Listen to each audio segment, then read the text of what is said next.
Welcome one, welcome all. It is Tuesday, December 13th, 2022. It is Taylor Swift's birthday, which I'm sure Dave Sturchio is very, very well aware of. Sturch is with us here. This is a Tuesday at 7 p.m. Central Time, which means we are live on the Blogging the Boys YouTube channel. You can watch us, of course, live at your own convenience. You can listen on the Blogging the Boys podcast network if that is more your speed. We appreciate everyone who is hanging out with us. We will have a rather intense debate tonight, at least if today's Slack message is any indication of how the night is going to go. My name is RJ Ochoa. You know, all these people from all throughout the Blogging the Boys universe. I'm not going to offer these massive introductions because we'd be here for way longer than we have to be, and we're already late because of the aforementioned Dave Sturchio. So if you are watching us, we're going to go in clockwise order.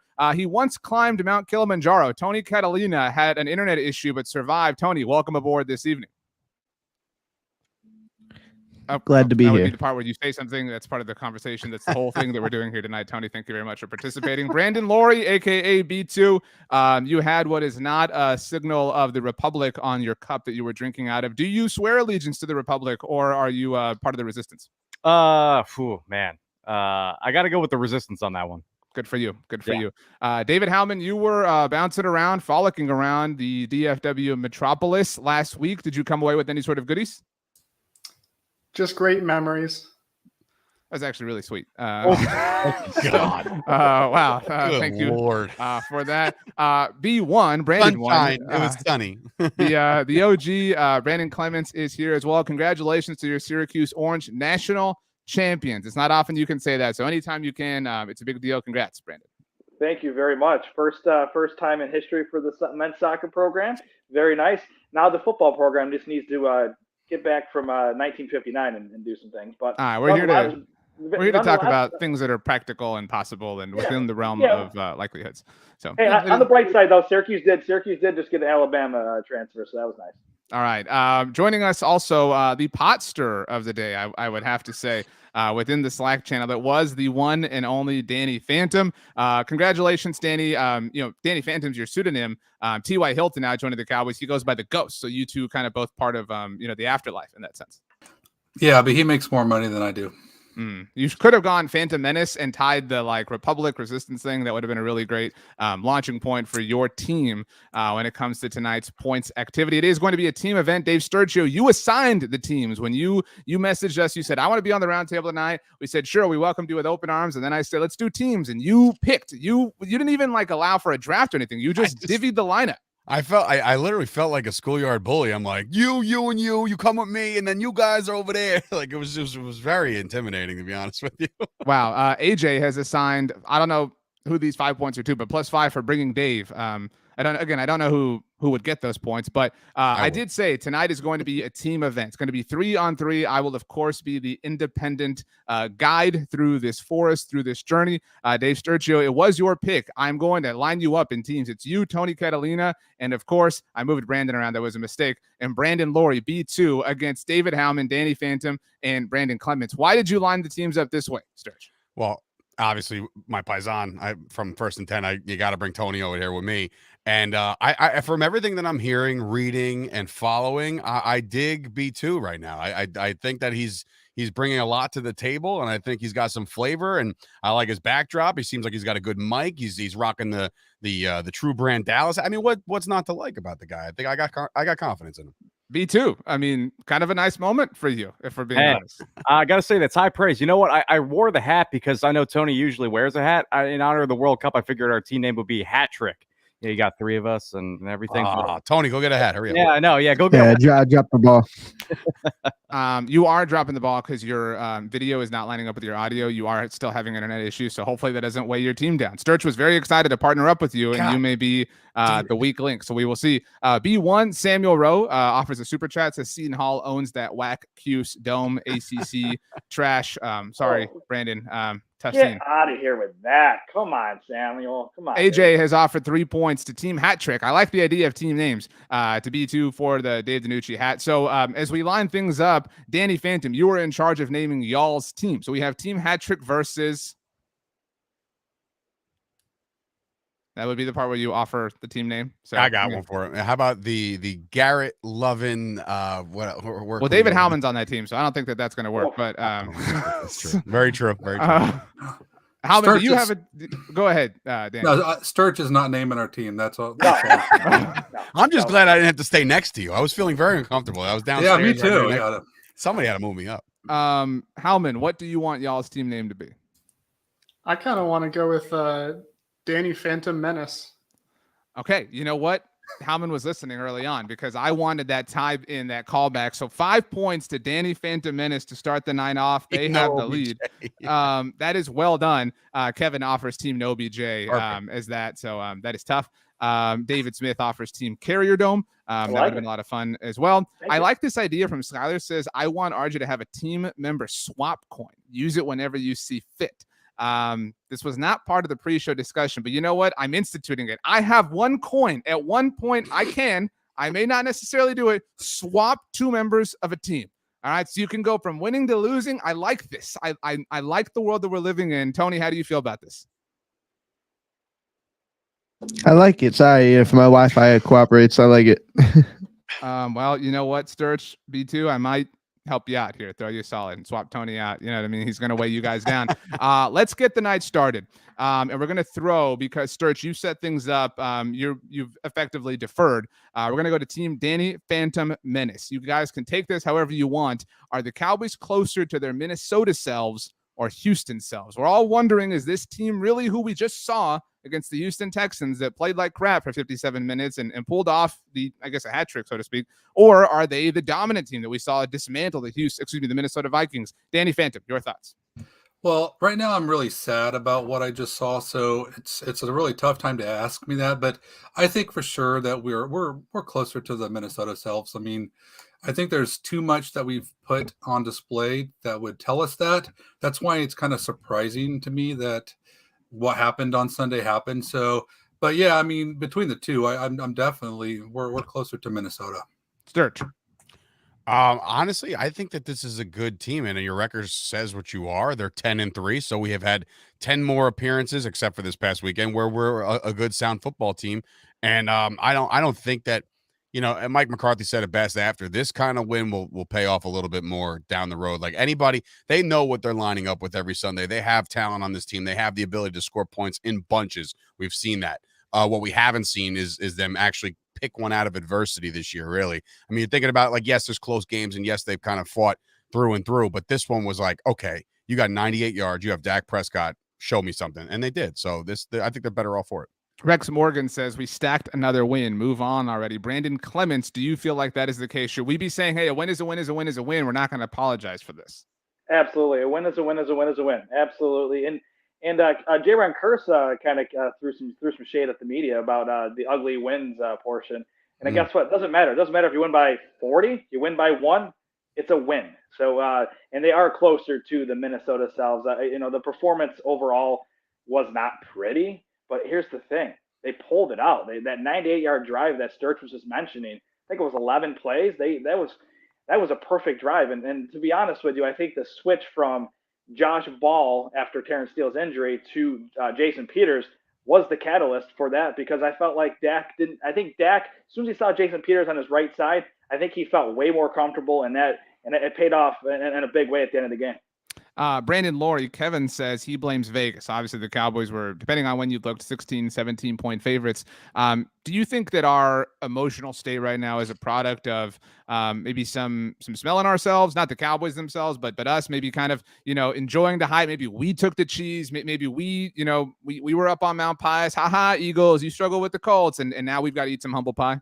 Yeah, I guess a little bit. I would say that I think we knew when we saw the 3-game stretch of, playing the Colts, the Texans, and then the Jags coming up, how, like, once the season was progressing, that these are not very good teams. These are not the top echelon of the NFL. And I think that when we saw the Denver game last season, I think that was always going to be in the back of our minds saying, okay, is this going to happen again? And I think after we saw the beatdown that happened against the Colts, especially at home, at AT&T Stadium, you're thinking, oh, well, they can handle their business against the Texans.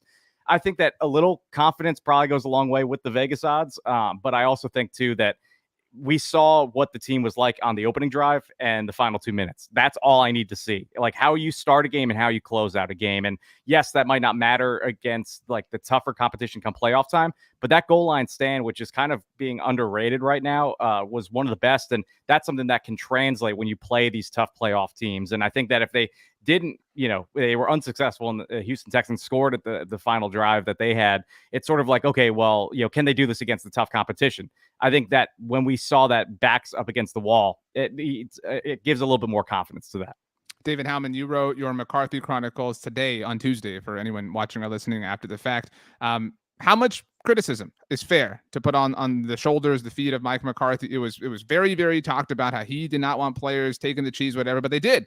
I mean, they did kind of feel themselves. They did kind of overlook this Houston Texans team. I mean, how, you called it adversity. I mean, what are our thoughts on Mike McCarthy right now?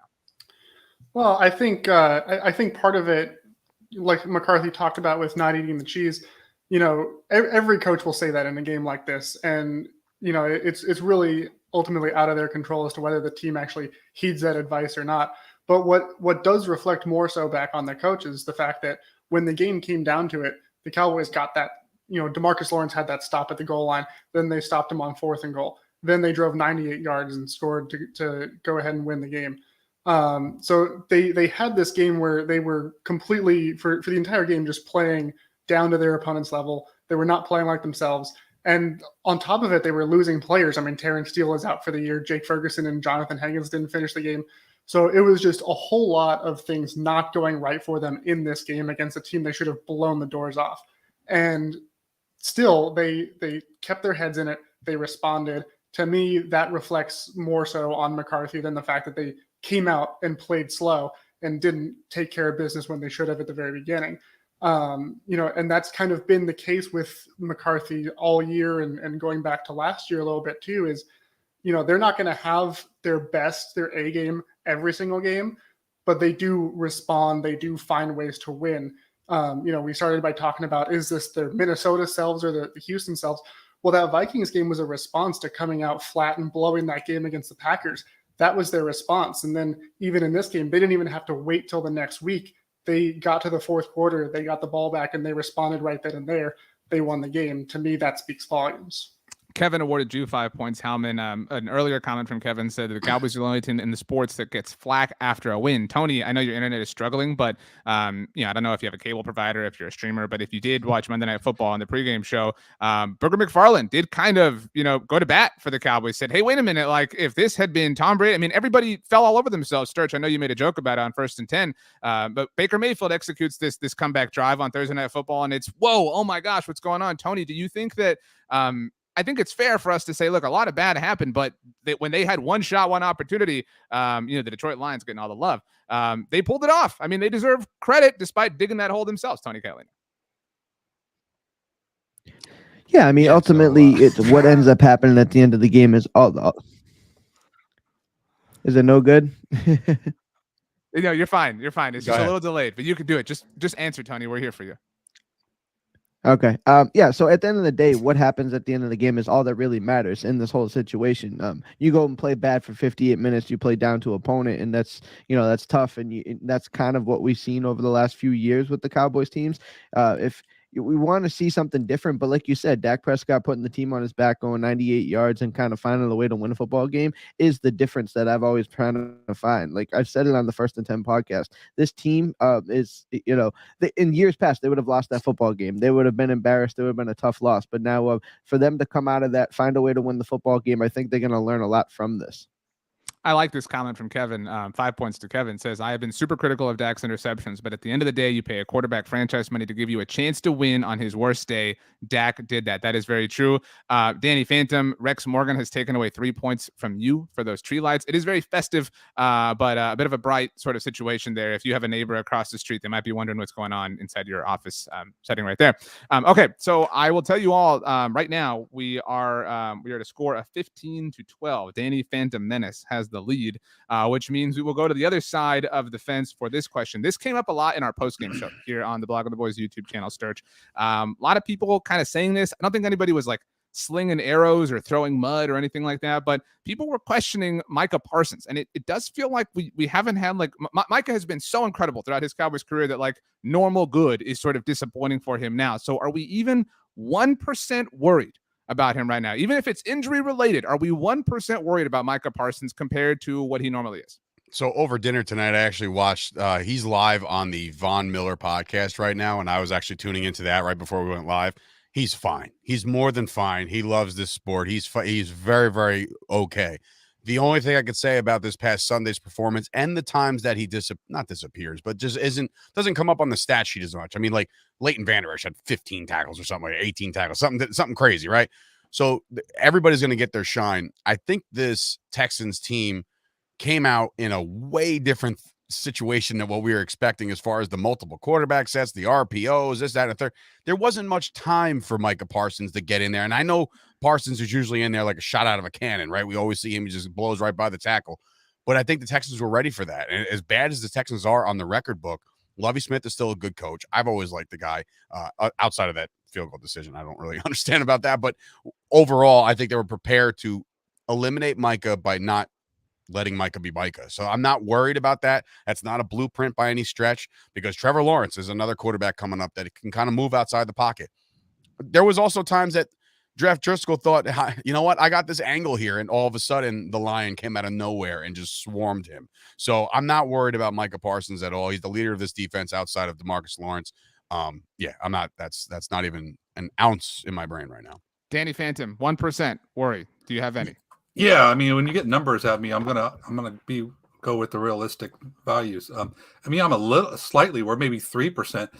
The thing is so I'm only halfway through the all 22, and he was sensational early. I mean, he was doing the DeMarcus Lawrence things where statistically you don't see it, but he was just doing a lot of shedding, a lot of stuff. But he did start to seem like he's tiring.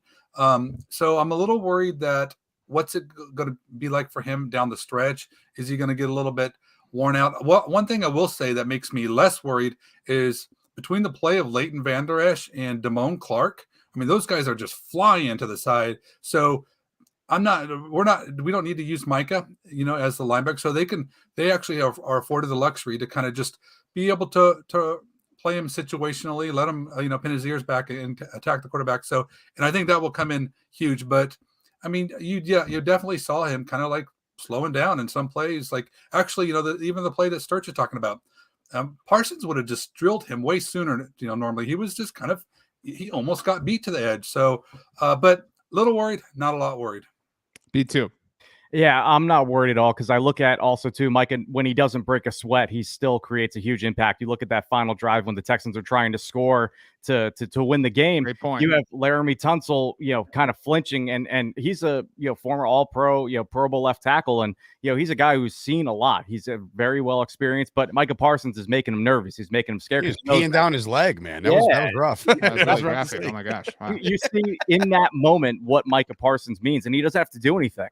So I think that in itself, that he's constantly in the back of the minds of these offensive tackles. And, that opens up other possibilities for guys across from him, like DeMarcus Lawrence or Dorrance Armstrong. So I'm not really worried. I think, yes, maybe there might be a little fatigue. Maybe, injuries are starting to pile up a little bit. Again, this is kind of his second season, but also, taking more defensive end reps. And the, like Sturch brought up too, the RPOs, the dual quarterbacks, also the quick game. The Texans wanted no part of the pass rush. So they wanted to just get the ball out. It was like an average of like two seconds or something like that. I think Danny might have posted about that too. So it's just, you see that these teams are trying to get the quick game established so that they don't have to deal with the pass rush of the Cowboys. So I'm not worried at all. Yeah, it does feel like we're sort of used to Micah being this lion that hunts like a gazelle, but this was like when like a human being gets in like a ring with like a chicken and has to catch it. Like it was a totally different competition than what we're sort of normally used to seeing. So we have Sturch and B2 not at all worried.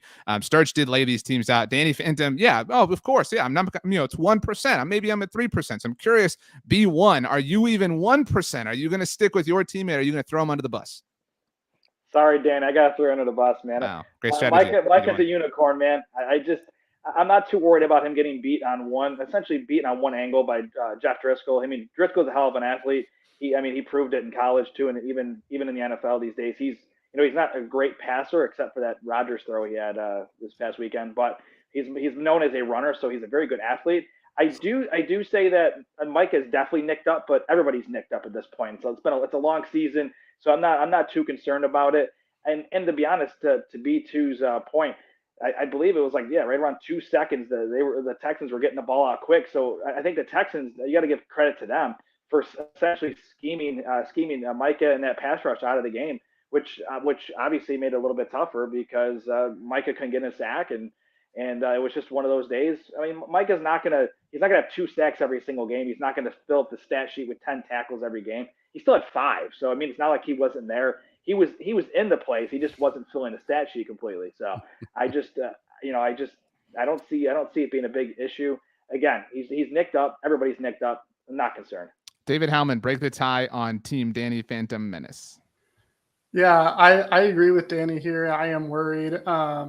I would in solidarity, I'll go up to 3%, but definitely not, nothing chaotic, no panic. Yeah, like worried doesn't mean like panicked. It just means like a non-zero quantity. That's it. Yeah, it's definitely something that I'm watching now, and it's funny because Sturch mentioned how he's on Von Miller's podcast, and a direct quote from him on that podcast just a little bit ago. He says, "People don't understand that trench warfare. I'm not going to lie.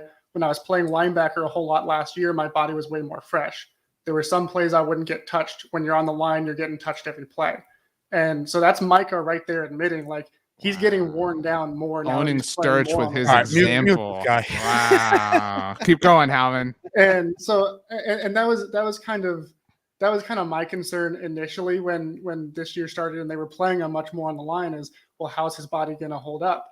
And obviously he's still playing at a very high level, and he was much better in the first half of the Texans game than he was in the second half. But it does kind of worry you as we get into the later portion of the year, and you're kind of relying on him to be at his best physically because his speed is just so overpowering. And there are times where he's not even on the field because now they have to rotate him in and out so that he stays fresh. So again, it's 3% max. I'm not actually like worried like going into each game thinking like they've got Micah figured out, but it's not 100% confidence at this point. Tony, your buddy Sturch set y'all up and had the rug pulled out from your team. So I mean, I don't know, this overall point might go to the other team here unless you can salvage something out of this. Are you worried 1%, 3%, 0%? Where are you at? I'm really not worried about Micah Parsons at all, to be honest with you. I think, Sturch talked about it, and, and Brandon even brought it home too, in the sense that what he does, and even Danny on the other team said, it's the things that you don't see on the stat sheet that Micah Parsons is so good at. Like, he affects the games in so many different ways that, like, yeah, it's not going to be a stat sheet stuffer every single week, but teams know him, they know where he is, and they understand his role and what he's like there to do. So that Laramie Tunsil stuff was just like, I was honestly laughing about it. Like, Tunsil was so worried about him, he couldn't even get in his stance and get off like a kick set like clean because he was so worried about Micah Parsons being there. So there's going to be games where the stats aren't, gaudy, but there are, I'm not worried about Micah Parsons, right? This team and this defense truly is going to go as far as Micah Parsons takes them, and I truly believe that. So an update on where we're at through 2 questions. Team Danny Phantom Menace has 35 points. Team Hat Trick has 30 points. So part of that is, Tony, you didn't go get a hat. You had a chance. You know what I mean? It would have been awesome. You guys are all, for the visual audience, you could have all literally had a hat trick. 3 of you. I mean, it was right there. Not too late, I suppose, although it kind of is. Your audio was clean. I know you were asking. So I'm about to ask another question, but while the answers are floating around, I would like each of you 2 teams to kind of congregate amongst each other. We have a Slack network. You can do it however you'd like. And I want each of you as a team to come up with a question for the other team. So after we get through this round, this question, we're going to ask your question to the other team. So take your time to kind of work with one another. You will be graded on the legitimacy of your question, if it's a good question, and of course, how you answer the opposing team's question. Everybody caught up on the rules so far? Yeah, Brandon, take care of that. Just do Thanks. If you want, you can delegate one person to come up with the question. You can Slack it to me, text it to me, DM it to me, whatever. But we will get that up after this question. So we will continue to go with the team who is trailing here with the honor. So once again, Team Hat Trick, that is you. Pretty general thing. You can kind of take this however you want. How should the Cowboys handle their offensive line? Danny is very morose. Terrence Steele now out for the season with a torn ACL and MCL, but Tyron Smith coming back. Team Hat Trick, whoever wants to go first. I'm not worried about, or as far as how to handle it, it's very simple. You saw that last drive. That's how you handle it. That's exactly how you handle it. And then you insert Tyron Smith when he's in there. So Tyron Smith will come in there, play left tackle. You'll slide the kid in to play left guard. You'll have Martin obviously over there, and then you have Jason Peters. Now, the only thing I could say about Jason Peters is this. Based off the fact that we've heard the coaching staff, or specifically McCarthy, say there was a rotation, which could be honestly the most moronic thing to possibly do, because I believe in camaraderie and I believe in continuity on the offensive line. But my worry is fatigue. My worry is, can Jason Peters play a whole game? You know what I'm saying? We haven't really required him to do so, but I will say that the way to play this is Jason Peters, kick him out until he can't be kicked out anymore. Honestly, that's why we signed the guy. That's why it was such a big signing in a time where most of the guys, maybe even here right now, were saying, why didn't we address this? Why didn't we address this? We addressed it and we got it. We're solved. And it's so funny because I'm pretty sure last week when we were talking about the hype for Tyron Smith coming back, we're like, well, we're all set on the right side. This is great. And then here we are 1 week later, we're talking about Terrence Steele, being out for the year. I think that's the solve. I don't even know if there's another solve. The biggest solve of it all is to tell Mr. Ball that he's no longer needed in Dallas because he's that bad. Danny Phantom, the Cowboys have forced us to eat a lot of crow, you less than others, for all the things that we doubted them for. And one of them was their belief in Josh Ball. They stuck by Josh Ball, despite the fact that Tyron Smith was hurt and he was not at all a viable option for them to pursue as far as their permanent left tackle while he was out, even though he was in contention for the swing tackle position. But don't worry, he's better on the right side. Trust us. We know what we're talking about here. He is way better on the right side, all only to be benched in the final moments for somebody who hadn't done it in a decade, who did it flawlessly, for what it's worth, to Sturch's point and to Brandon B1's point a little while ago. Should Josh Ball be anywhere near this, Danny? I mean, it's understandable that there is an acclimation process or acclimation period for Jason Peters, but an argument could be made that Josh Ball is kind of directly responsible for the second Dak Prescott interception that should have lost the game. Yeah, absolutely. And no, he shouldn't be. And the thing that's really, the only time we should see Josh Ball is like we did in the Colts game, is when Cooper Rush is playing quarterback. When those are good quality minutes for Josh Ball. But I'm really confused on how Jason Peters has been on that team for like 10 weeks. And McCarthy decided that if Terrence Steele gets hurt, we're going to roll out Josh Ball. He's going to be the guy we go to first. That part really angers me. I don't understand that at all. So I think we need to reverse it. I don't know the answer to who should be where on the Cowboys offensive line. I think there's going to be a lot of things that need to happen for us to find that out. But I think we got to reverse engineering. And the first thing to do is not have anything to do with Josh Ball. So we start there and now work our way through. So who's going to be at right tackle is the big question. Jason Peters seems like the right choice, but what are you going to do with Tyler Smith? I mean, is there a scenario where you have the two Smiths play the edge and handle the tackle positions, and then work Peters in? Maybe, I don't know. It's a really tough question. I don't think there's an easy answer for it, and I think this will be the challenge the coaching staff has. But I'm honestly not liking to hear what they're going to kind of just play with some things, and we're going to see Josh Ball play on Sunday. This whole thing makes me a little bit unnerved. Serge, you had a follow-up? Yeah. Is there any truth to the matter? I mean, we're not at practice. We get the reports from the guys, the beat writers that are there. But I mean, honestly, if Josh Ball has been getting right tackle reps in practice at any point throughout the course of the 10 weeks that Jason Peters has been there, and Peters has been helping out with the left side and the left guard, maybe it's your knee-jerk reaction. Like, all right, who's the guy that's been taking the most reps at right tackle? And then he just throw him out there. And they realize, okay, this is a bad move, and a good coach makes a decision in a bad move. They don't Chaz Green themselves like Jason Garrett did. No, great. That's a great point. And the only thing is that Ball almost cost us the game. So I don't know. You can look at that, but McCarthy still. But they didn't expect that though. Like, they sent them out there, and then all of a sudden, yes, they wound up. I guess you With don't egg have on the face. a good understanding of your players then, if that's the result you're going to get. So I understand the point you're making, and for sure these young guys need reps, but I don't think that Josh Ball was ready to play. And I mean, if you feel differently, if you think we should give him a shot, go ahead. But you know, I tell you what, you look at that play. We were very close to Prescott. I mean, being out another 6 weeks. You know, because the ball got, his hand got hit. You really want Josh Ball out there? No, you get your best players out there. I don't care where he is in the development. You get your best. You got to protect Dak Prescott. So I'm sorry, defending McCarthy there is I think that's weak. That was a big mistake. So making the mid game change, knowing that they just got assaulted on the offensive line, was a bad coaching move. So that was smart. I mean, they didn't compound the problem, but he should have never been out there. Then why is he on the team? Like, like that, you can go kind of have this conversation a million different ways. Like, same it's reason stupid to have Wright's on the team. I mean, glorified fullback. I mean, yeah, like it's stupid to go down that path, but they made that bet with Josh Ball, like back in training camp. Their plan was Josh Ball to be the swing tackle, right? Like that was literally the plan, entering this season, and that will let's go. That was their plan, and guys, Jason Peters is on this team now. I know, but I mean, they did not sign him to play right tackle. They signed him as a reaction because of the Tyron Smith injury to play left tackle, and Tyler Smith saved them. And, Jason Peters just became house money that they didn't have to burn up until they kind of fell into a hole on Sunday afternoon. It's been said by many people that, the previous regime would have lost this game.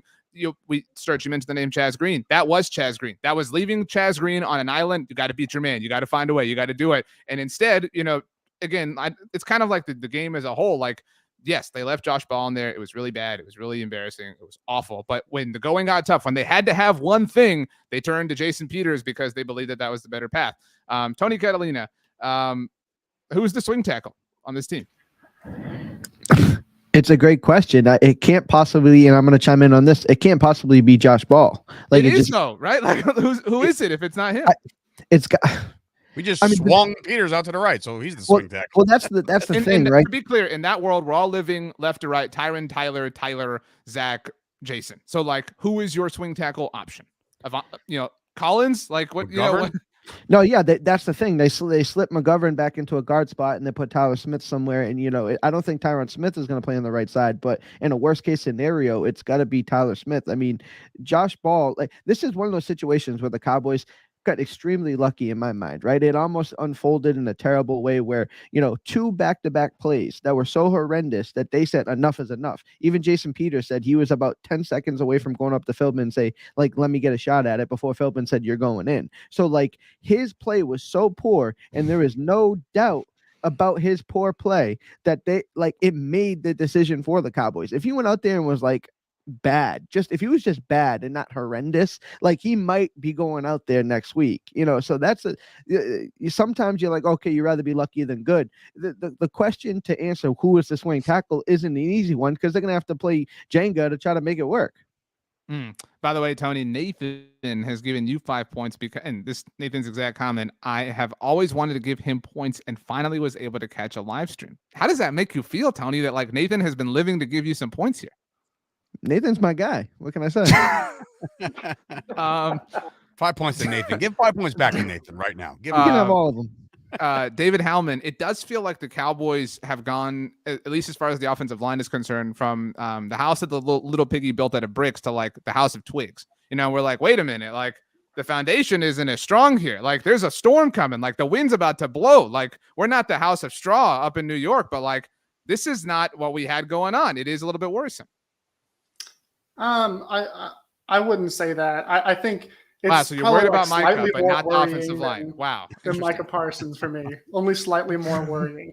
I mean, keep in mind, week 1, we were saying the same thing. When Tyron Smith was down and they were going to start Tyler Smith, he turned out to be great. And what I keep coming back to is Joe Philbin has earned our trust this year. This offensive line has way outperformed anyone's expectations. And even in this game, like we were just talking about, they put out Josh Ball because he's been the one that's been getting work on the right side. Jason Peters hasn't gotten work on the right side and who knows how long. And they put out Josh Ball. He very clearly showed that he wasn't ready. They put in Peters. They made the right coaching decision. That right there, to me, reinforces the idea that we can trust in Philbin, we can trust in McCarthy that they're going to make the right decision. Now, that being said, having gone back and watched Josh Ball's play when he was on the field, those 2 plays that we keep on harping on were disastrous. They were horrible. They went about as poorly as they could have gone. Only way it can get worse is if Josh Ball doesn't recover that fumble after he gives up the strip sack. That being said, Ball also played 12 whole pass plays in that game, only gave up 2 pressures, and it was those 2 plays. So there were 10 other plays where he's in pass protection, and he doesn't get beat. He doesn't give up pressures. He was also significantly better in the run game, and he's been, throughout his time with the Cowboys, he's been a better run blocker. Not for nothing, in Pro Football Focus's player grades for this game, he graded out as the best run blocker on the team. So I think we see those 2 plays that almost completely, shifted the whole tide of the game, and we jump to the reaction of, well, he's just horrible, he's trash. There's nothing good about him. But there is some positives there. He did show something to work on, but obviously when it came down to it with that final drive, they knew that they couldn't leave him out there. And part of that also, I think, has to do with confidence too, after you give up those 2 plays back to back. But I'm interested to see if they are going to go ahead and rotate him out with Jason Peters, like some think they might. I'm interested to see how he rebounds from it. Howman is that guy. Howman is definitely that guy that's like that meme there where the dog is in the burning building. He's like, everything's fine. Like that, I don't know. Howman's he kind of sold just me. Like, sang the praises of Josh Ball. What are we doing here?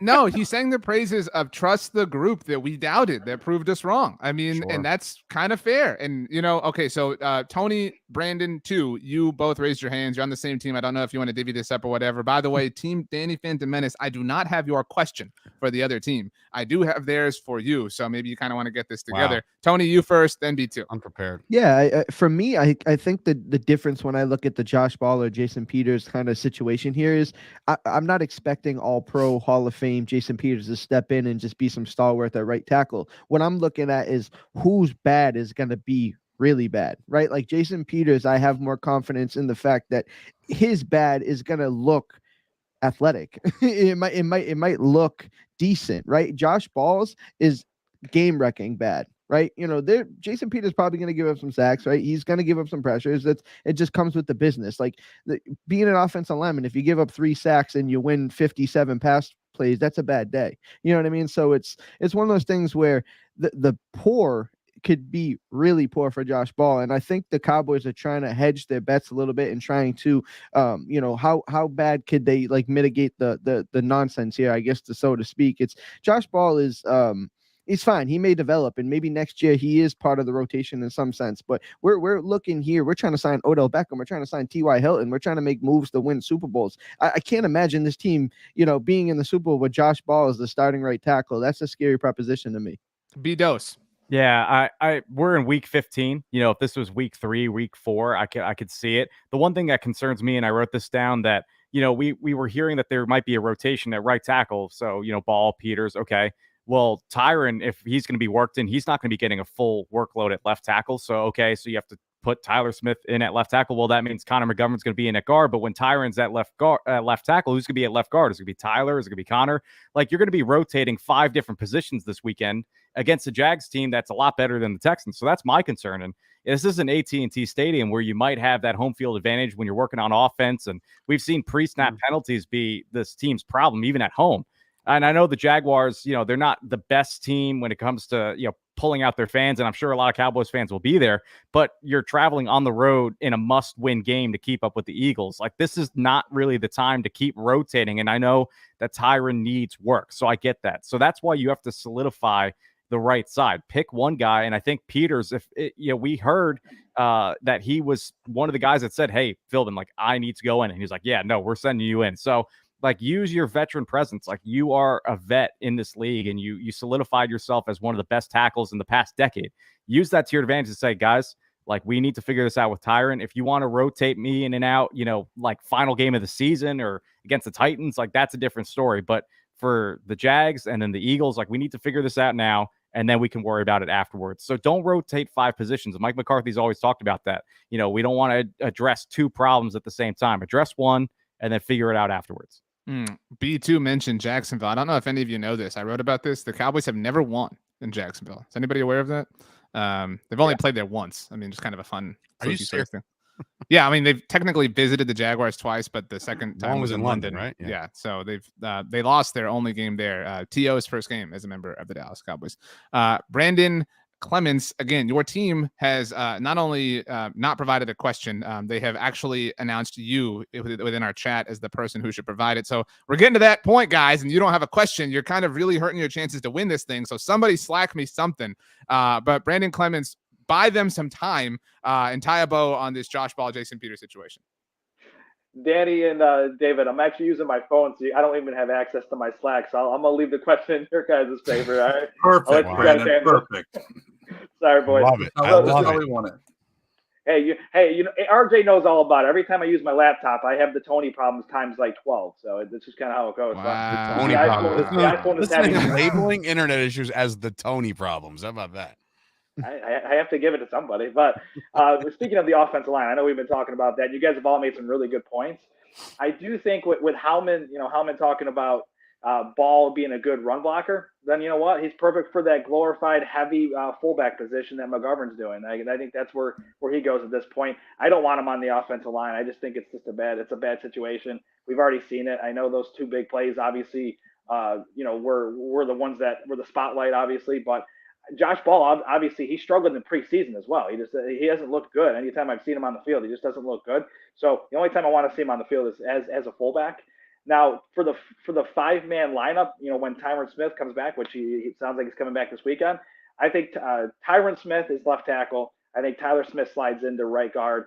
Biadasz is going to be the center, obviously. Zach Martin obviously locked in at right guard, and I think Jason Peters is the right tackle. I think that's the best way to do it. Now, if you want to play the musical chairs, I mean, I don't like that idea because, I'll use the quarterback analogy. If you got two quarterbacks, you got none. So I think you can't have the musical chairs portion of, for the offensive line.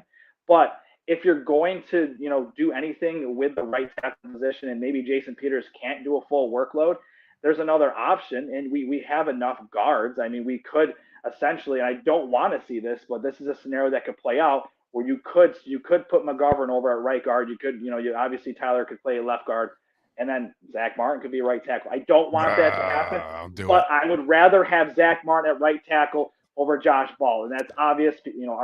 Zach Martin's an All-Pro right guard. He's shown that he could play right tackle in a pinch. That's going from desperate times. But my 5 is Tyron Smith, Tyler Smith. You got Biadasz, Zach Martin. And then you got Jace Peters. That's the lineup right there. That's the money lineup going forward.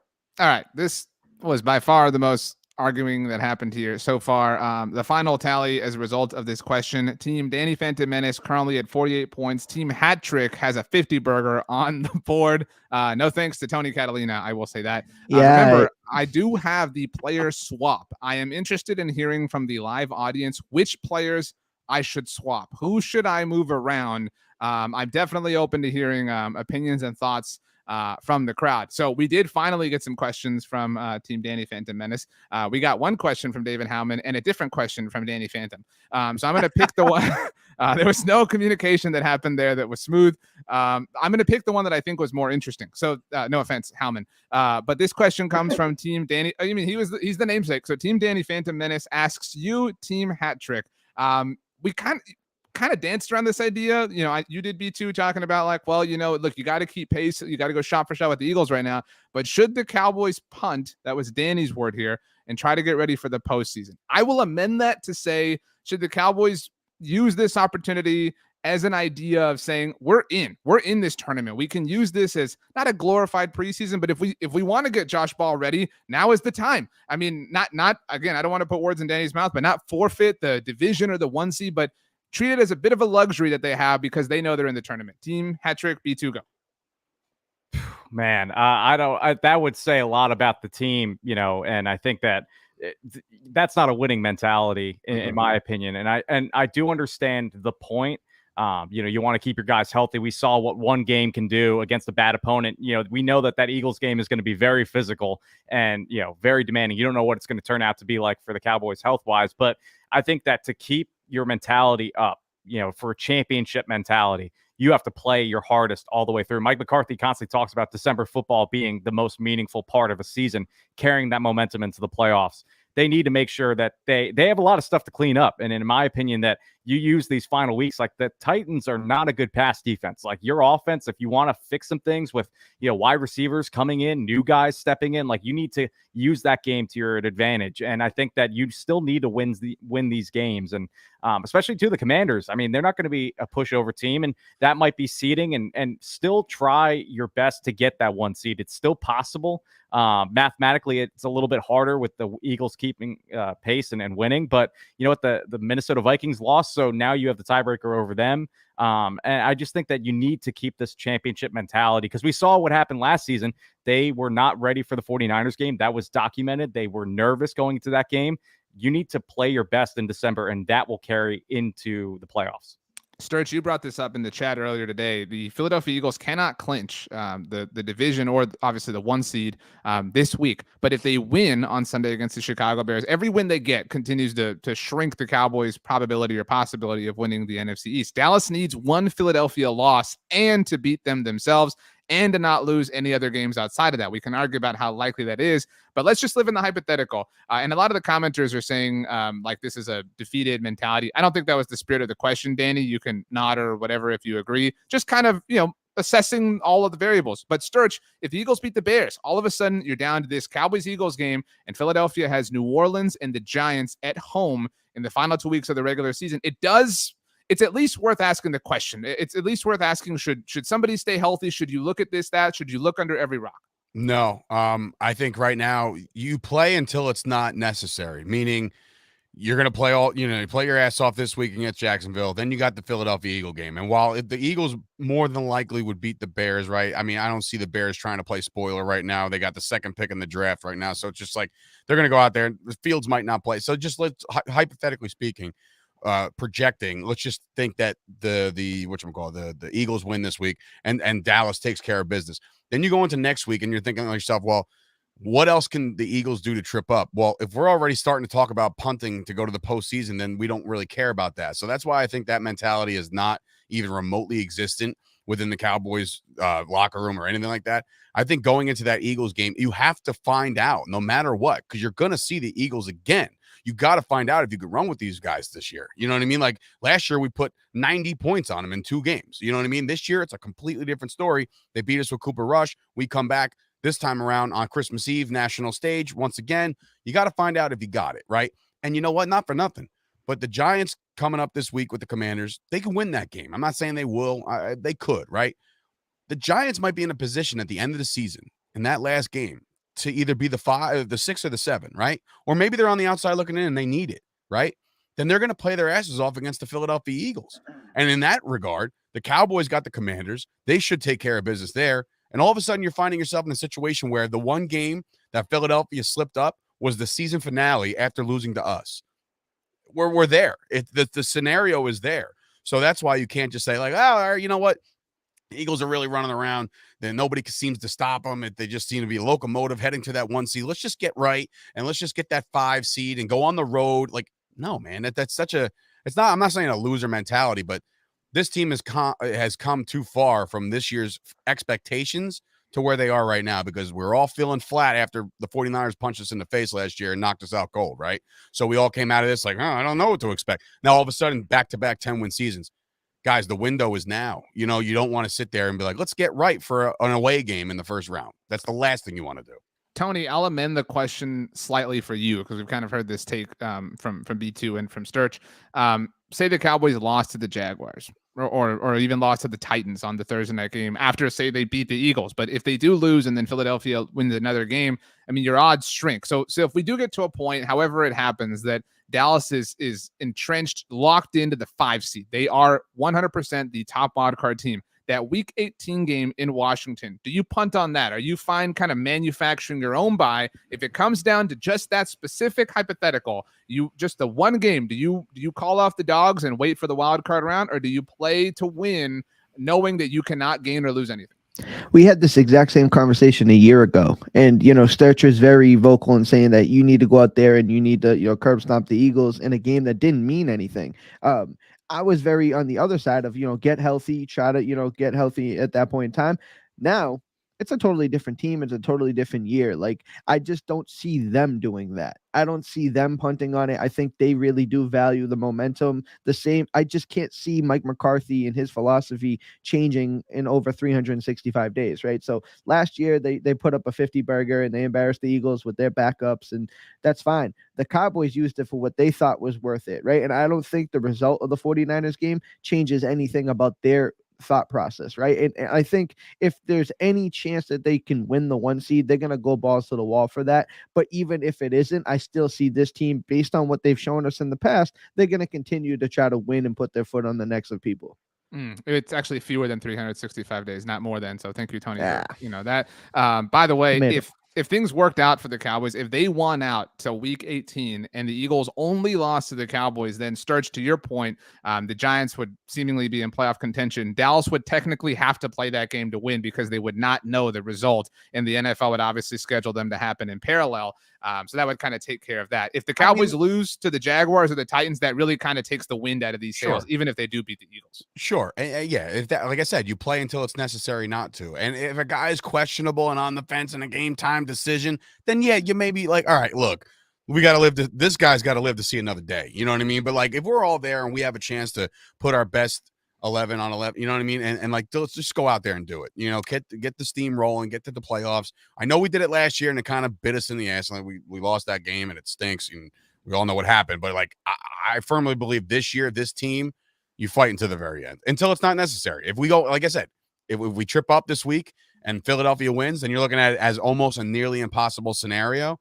Then you're like, all right, well, let's see what we got. But I think they keep winning. Honestly, I do.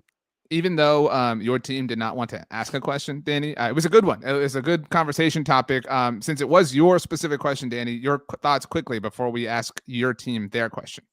Yeah, I mean, I asked this question because I knew what the answer was going to be, and there was a little emotion based, but I think the most important, beating the Eagles and having the number 1 seed is the second most important thing the Cowboys need to do, and that is because the first one is being able to win in the postseason. And we know we've had this conversation about who should play offensive line. I think that there is greater value in the Cowboys positioning themselves to play their best football and beat Philadelphia in January versus December. So to me, I'm not going to say that we're going to go and not try to win games. We're going to try to win games. But if it becomes between trying different arrangement of offensive linemen to work yourself towards the best, and it's going to take some sacrificing, I'm willing to do that. To me, the biggest thing is for the Cowboys to be great later, not now. And it's really a tough task what the Cowboys have put themselves in as far as catching Philadelphia.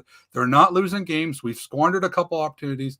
And after what we saw last week, to me, I feel like this team still needs to do some work to get there. So to me, I mean, it's great, but the bigger goal is being great in January. Okay, well said, well done. It's about the war, not the battle, according to spokesman Danny Phantom. All right, team hat trick. Brandon Loree came up with a question. Tony Sturch, you had nothing to do with it, I think. So you're about to find out. It was a group effort. Seriously, Brandon is such a good dude. You guys for following on that grenade. We'll be able to tell. Anyway, so their question for you guys: who wants it first? Howman, Danny, Brandon. Who's feeling bold? You get to pick who answers it first, not knowing what the question is. I'll take it. Thank you. God, you guys are really sucking. Let's get some initiative here. Kind of like the Cowboys going into the 49er game right there. David Howman, what worries you about the Jacksonville Jaguars, the place where the Cowboys have never won a game? It's really simple. Trevor Lawrence is what worries me the most about these Jaguars. And, back in the preseason, I wrote an article on Blogging the Boys that was previewing and predicting every single game on the season. And not all my predictions have turned out exactly as I called Leighton them. Vander Esch was awesome last week, just so we're aware. Leighton Vander Esch is incredible. I've never said a bad word about him. Don't check it. But in this Cowboys-Jaguars game, at the time, I actually picked the Jaguars with the upset win. And looking at it now, the Jaguars have been playing some really good football lately. And most importantly, Trevor Lawrence has been playing like the Trevor Lawrence that was coming out of Clemson. And that right there has completely turned things around for this team. So, this Dallas defense has all of the tools to where they can go up against a guy as hot as Trevor Lawrence is right now. But at the same time, Trevor Lawrence is just playing out of his mind right now, and he's getting more confident each week. And he's doing it with a head coach and play caller in Doug Peterson, who has some familiarity with a lot of these Cowboys players and has won quite a few games against these Cowboys. And that's a really good duo in my mind. So that's what worries me about this team. Brandon Clements, what non-Trevor Lawrence thing worries you about the Jacksonville Jaguars? They actually have a decent receiving core. I think Christian Kirk can really stretch the defense and give these cornerbacks of the Cowboys fits. I mean, Trayvon Diggs, we all love him. He's the gambler. I mean, he's going to make some big plays, and sometimes he gets burned a few times. And Christian Kirk is that kind of guy that can just go deep. Marvin Jones Jr. is another weapon that the Jags have. And then look at the former first round pick, Evan Engram. What a heck of a game he just had this past week. That's his career game. I was watching the highlights back, and I'm like, wait a second, isn't this the guy the New York Giants thought they were getting when they drafted him way back when? So he's turned into a decent weapon. And then you obviously have Travis Etienne, who was actually Trevor Lawrence's teammate at Clemson. So there's a little bit of a connection there. And the Jags are they're sneaky good. They're not gonna win any. They're second in the division right now. So that tells you how bad their division is currently. But the Jags are one of those teams you got to play a halfway decent game to beat them, because like Howman said, I know you mentioned that not to say anything about Lawrence, but Lawrence is playing some of the best ball in his career. It's good to see that he has there's not some dysfunction with the Jacksonville Jaguars like there has been in the recent years. So it's one of those things where the Cowboys, they need to, obviously you can't look past this game. I think it's going to be one of those games where I'm curious to see what Vegas the final spread is, because I feel like it's going to be a little bit closer than the experts think. Daniel Phantom. Yeah, no, I mean, well said by my partners there. I do think the Jags triplets are all players to be concerned about, but my biggest concern is actually it's the Cowboys. And after watching this game where we came a foot away from one of the most humiliating defeats in Cowboys history, to be able to come out there and actually not play with this arrogance and actually come out there and be focused and not over pursue and be disciplined and make the correct reads. This is what's important for this team, because this Cowboys team we saw on Sunday, I didn't recognize those guys. I mean, both sides of the ball, they just came out. I mean, do you guys remember when everybody's like patting on Turpin and they're like, hey, it's fine. Which is, you want to consult a teammate, but I almost feel, and maybe you felt this way too, like this was the time to do that, because we got this. This is nothing. People were smiling. And I just felt like this team has this sense of overconfidence that they're just kind of losing sight of what they need to do. So my biggest concern is, I mean, honestly, I don't care about if the Cowboys play their football, the Jaguars, it don't matter who Jaguars aren't going to beat the Cowboys, but it's Dallas and what they can do that can come in and give us this humiliating loss that we almost had on Sunday. Okay, so our score to this point, we have one quick question and then one kind of closing essay question. But right now, Team Danny Phantom Menace at 60 points, Team Hattrick at 70 points. I have asked who we should swap, and there have been some answers, but the one that I'm going to go with, I'm going to utilize it here. David Smith said Danny and Tony. So, Tony, you are now trailing by 10 points as opposed to leading by 10 points. How are you feeling? Not good. I'm on the loser side here. Okay, so our quick question. This is kind of a Who's Line sort of game. This show is nothing like Who's Line, but this particular thing is like Who's Line. We're going to go one-word sentence on T.Y. Hilton. The addition, the acquisition, whatever you want. But we're going to go through each of you 3 times. So as a team, you're going to go in order of forming a sentence saying one word at a time. So our teams now, Danny, Sturch, and B2, you're going to go Danny 1 word, Sturch 1 word, B2 1 word, and you have to form a sentence 3 rounds through. So Danny, Sturch, B2, Danny, Sturch, B2, Danny, Sturch, B2. It has to be a sentence. Then we'll follow it up with Howman, Tony, Brandon, Howman, Tony, Brandon, Howman, Tony, Brandon. Does that make sense? Everybody got it? Everybody understand? I know that was a little bit complicated. Sure. Yeah. All right. So do like verbs and adjectives. That's what I'm saying. There's a little bit of teamwork going on here, and it's your first activity after swapping teams. It's going to be a little bit of fun. So that being said, we're pros. Come on, Phantom, let's get it. First, Danny Phantom, kick things off. 1 word sentence on T.Y. Hilton. 3 rounds through. You, Sturch, B2. Ready, set, go. This guy has speed. No, start. Danny's next. I thought we were going like this. Like no, like a snake. No, not Sorry, snaking. Like snaking. normal draft. So this guy has, Danny, The ability to take. Sturch. Damn it. Can you move Sturch and Tony? Dude, this what guy kind of has draft doesn't do a snake draft? Come on. this guy has the ability to, Danny, Make plays.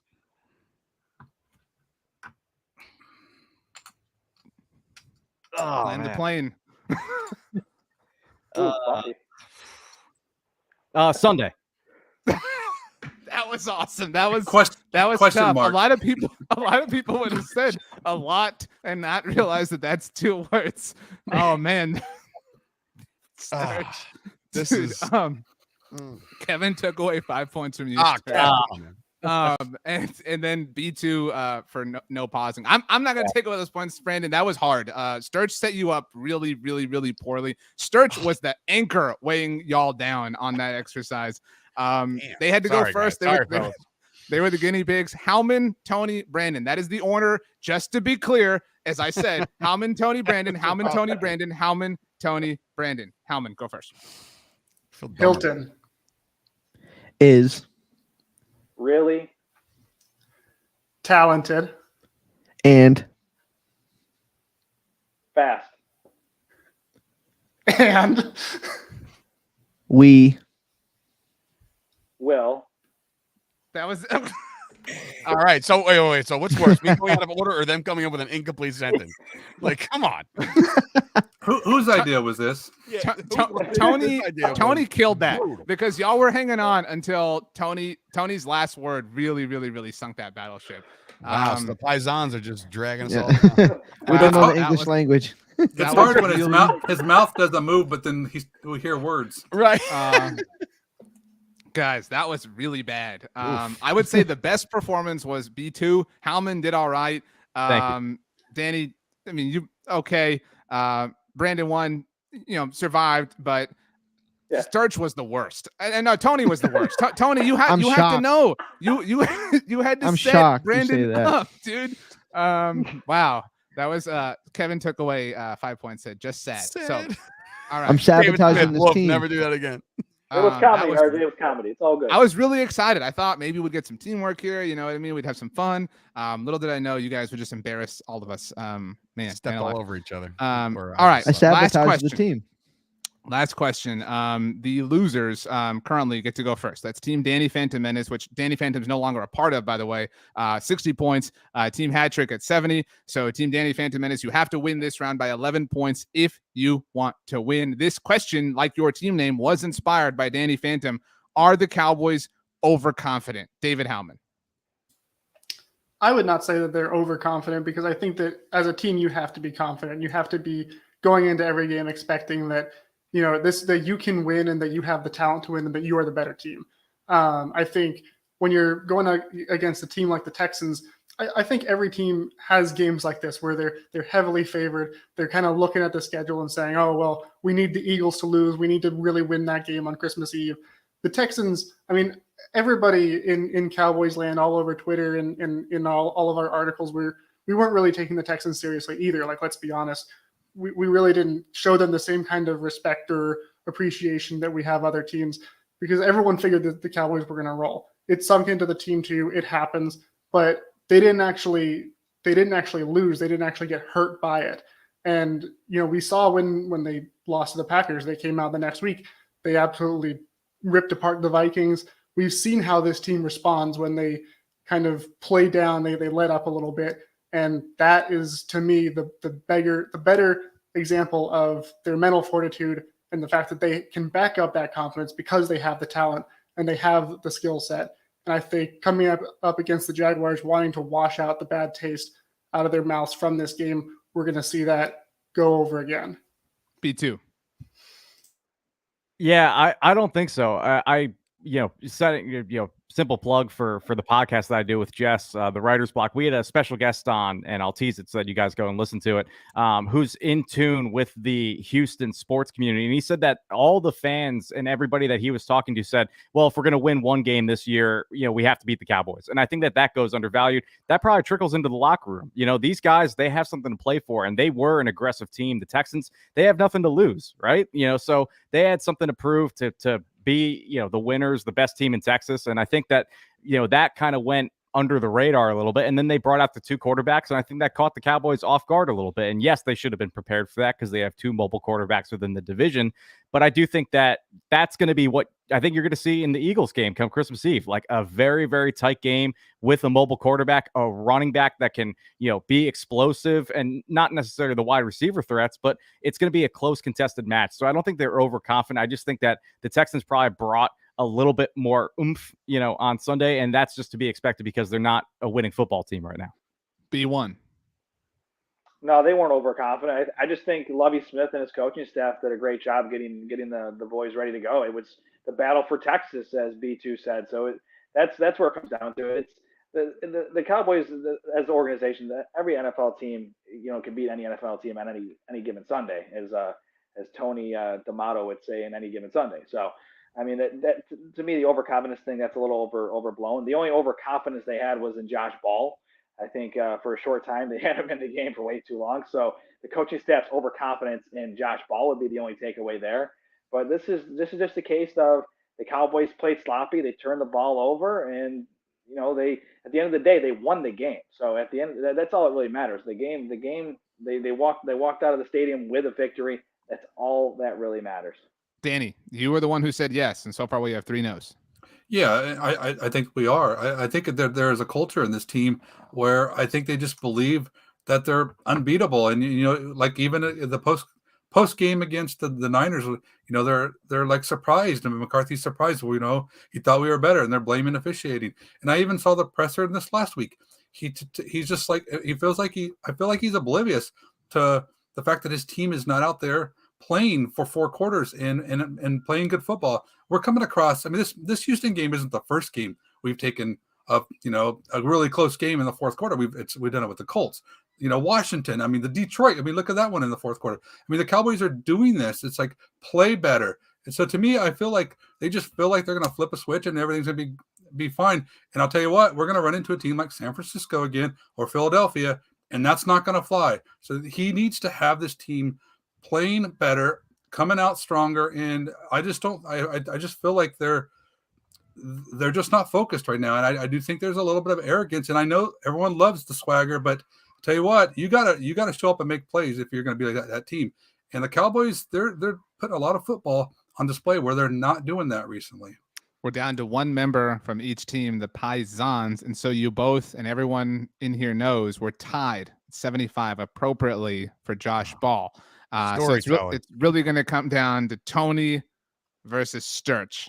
So Tony, Catalina, are the Dallas Cowboys overconfident? I don't think there are anymore. I think they walked into the Houston game feeling themselves a little bit. I don't care what they said in the media. I don't care what lines they fed us. I think they really did feel themselves going to that Houston game. But after the way that game went down, I don't think they have any reason to believe. I think that was exactly the reality check this football team needs moving forward. I think this win was taught in a lesson, right? I think a lesson was taken from this game, and I think that they're going to really get some things from this, right? Moving forward, they're going to be able to learn. We saw some things from, I can't remember. I think I was there the last time Dak Prescott orchestrated a game-winning drive against the Patriots before the injury. So it's been a while that we've seen Dak Prescott come out and do something like that. So that was really important to see. We saw our team face adversity. They were able to overcome that. They played bad for 58 minutes and still won an NFL football game. So there's something to be said about that. I think that, these are reality checks, and I'm all about learning lessons, but if a lesson can be won in a win, then that's even better. So the Cowboys, I think they may have came in overconfident, but they are definitely not that anymore. Dave Sturchio, take us home. In the NFL, if you don't think you're going to win every game, then you shouldn't be in the NFL. That's straight up. That's dog mentality. You have to have that. I'm not saying the Cowboys are overconfident by any stretch. In fact, watching Sounds of the Sidelines this afternoon, I saw Dak Prescott right even before they got the ball back, even before the stop even happened. He said, we're going to win this game. We're going to win this game. And that's the kind of leader that you need in situations like this. The Cowboys found themselves in a situation where they were about to be embarrassed in front of the entire world, and they made sure that they answered that call. Okay, that's confidence, because they know that despite the fact that for 58 minutes they looked like crap, they went out and won a football game, and that's not easy. Every time the Cowboys have lost a game this year, they've bounced back in a big, big way, in my opinion. And sometimes the score will dictate it. Sometimes the score won't.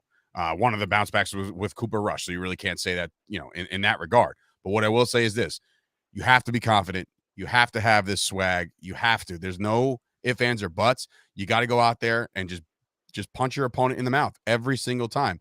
That's not overconfident. There's no.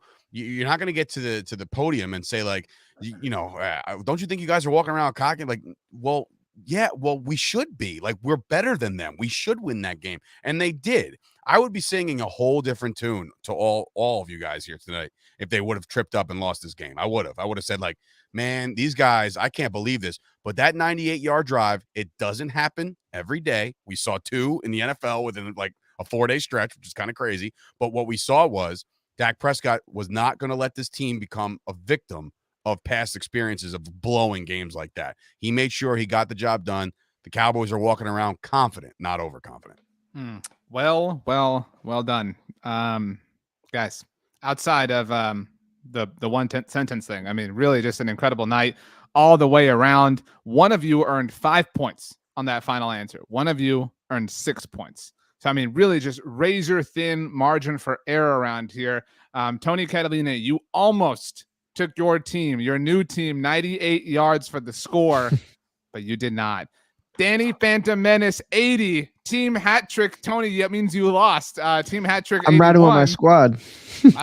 Wow. Real solidarity here. BTB Roundtable winner. Team hat trick. The only winners, Danny Phantom, Dave Sturchio, and Brandon Loree. Nobody else. Danny, how do you feel as an original member, obviously, of Team Hat Trick? Are you proud? Are you ashamed? Are you embarrassed? Like, where are your emotions? Honestly, I don't feel, it's deserved. I really think that the other guys were better, and Swap it. So honestly, yeah, I mean, the other team made some good points, and I honestly, I think we looked silly all night, to be quite honest.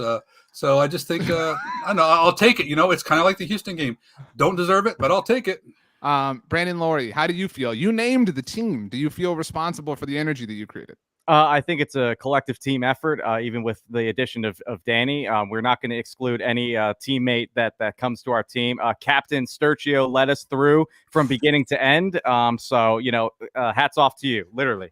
You guys were the only team who submitted a question without having to be told several times. Yes, that includes you, Danny Phantom. We submitted too. And you were the only team who actually, to your point, Sturch, formed a complete sentence in the sentence challenge. Granted, there were some missteps along the way. A couple false start penalties, no big deal. We rebounded. Are you proud of the effort that you guys put forth, Sturch? Yeah, of course. I mean, look, outside of the whole trade at the trade deadline, which, was, I think we got fleeced, to be honest with you, but that's just the way it is. But we won this game. It takes a team effort. It takes Danny to rally with his new squad. He fit right into his brand new locker, right in our organization. Danny is T.Y. Hilton right now. Danny is T.Y. Hilton, and he provided a nice little spark. He's not gonna have your 150-yard games, but he's gonna make plays. He's gonna draw attention, and that's exactly what he needed to do for me and Brandon to take this bitch home. Sorry. Brandon Clements, do you feel robbed? Do you feel like Tony weighed you down? No, Tony didn't weigh us down. He did. I'm looking at the results. He did. So I would say it was objective. I think RJ he tanked it on us for us. So that's okay. Wow.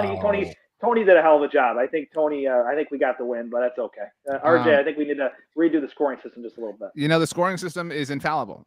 There's a just an incredible methodology that goes into this. You guys had a chance. The one sentence game really tripped y'all up. I mean, just kind of, that was a really interesting exercise. David Howman, do you feel like this was fair? Do you feel like the tabulator is flawed, which is wrong, but do you feel that way? I don't feel like the tabulator was flawed, but you got Tony over here, cheering when he loses. So I don't think it was fair, but I'm not taking the issue up with RJ. I feel like, Tony said he was sabotaging us. I feel sabotaged. I think I might try to trade him for a 5th-round pick in the offseason. Wow. Joe, these commenters are too good because I was teeing up an Amari Cooper line and my man Kevin stole that from me, so I can't even use it now. So, boo. Tony, it's just only complaining happening from you here. Like, there's no real positive energy being, delegated towards anybody here. Do you have anything nice to say about anybody? Yeah, they couldn't handle my $20 million cap, so they sent me out for a 5th-round pick. Can I just add one more thing? Howman, you were sitting there like Trevor. I know this is not going to drag on another conversation, but you were talking to Trevor Lawrence, Jaguars, rolling. December 11th. What's today? Today is December 13th. Good job.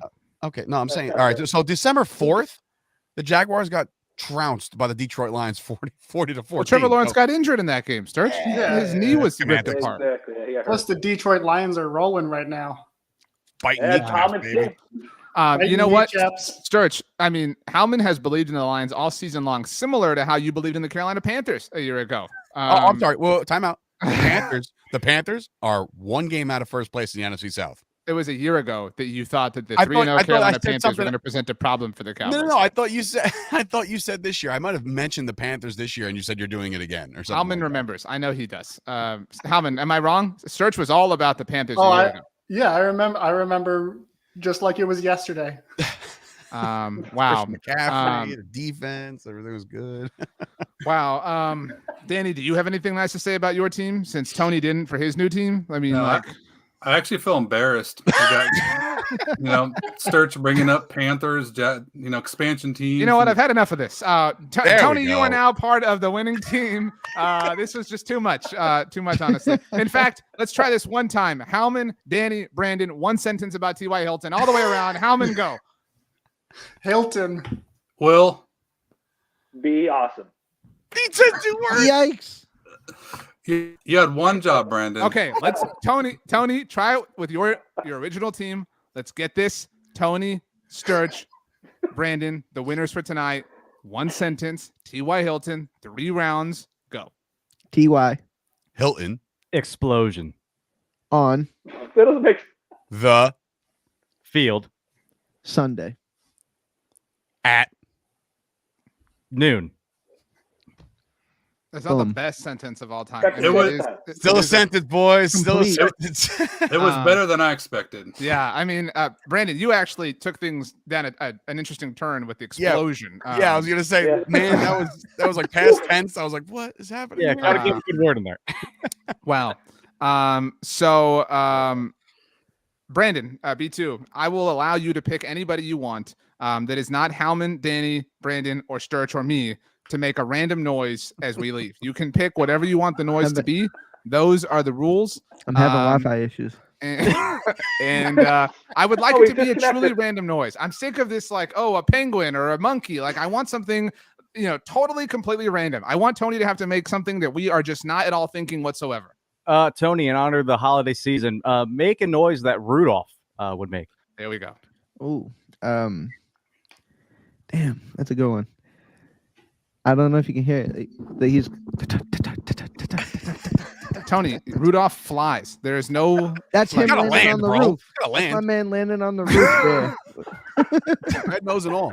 Tony, what was that? You could have gone with like a like was his cloud nose. hopping. His nose like lit up like that would have been awesome. That's fair enough. RJ, maybe we should get you doing this now. You know what, Tony? That's enough. You know what, Tony? You're back on the losing team. Congratulations, Danny, for winning tonight. Danny, make a noise Anyone like twice. Rudolph the Red-Nosed Anyone twice Reindeer. tonight. Danny, you have the tree lit up in the background. Give us a Danny, Rudolph do sound. it.